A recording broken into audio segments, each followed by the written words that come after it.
नमस्कार, धनश्री किचनमध्ये तुमच्या सर्वांचं स्वागत आहे। आज आपण कैरीची चटणी बनवणार आहोत। त्यासाठी काय काय लागतं ते आपण बघूया। मी इथे कैरी स्वच्छ धुवून कापून घेतलेली आहे।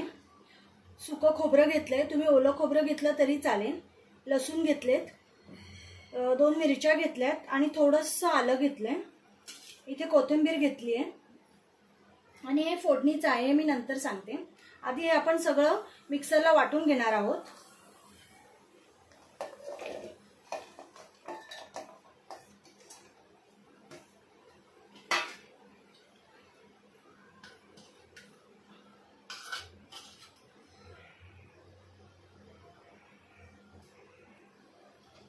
इथे मी असं जाडसर वाटून घेतलं, एकदम बारीक पेस्ट नाही करायची आहे, एवढं थोडं असं जाडसर, जसं आपण मिरचीचा खरडा करतो ना त्या टाइप मध्ये जाड ठेवायचं।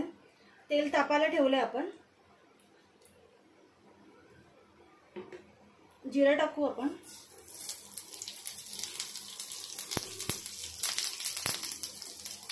तेल खूप तापलंय, कढीपत्ता पण टाकून घेऊया।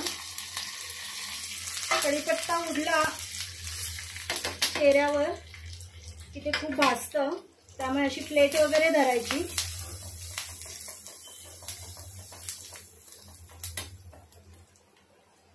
आता हे टाकून द्यायचं।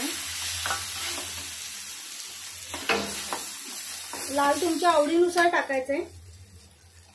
थोडीशी साखर टाकली आहे आणि थोडी हळद टाकली आहे।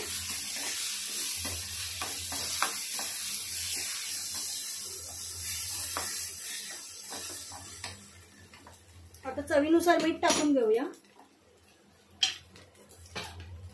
सॉरी,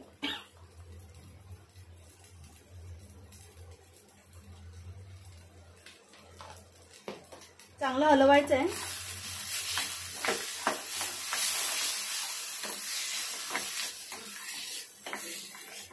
मी इथे मिठात पाण्याचा वापर अजिबात केलेला नाहीये।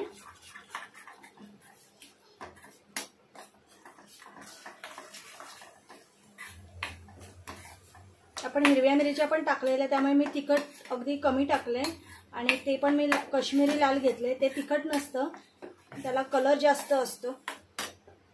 सॉरी,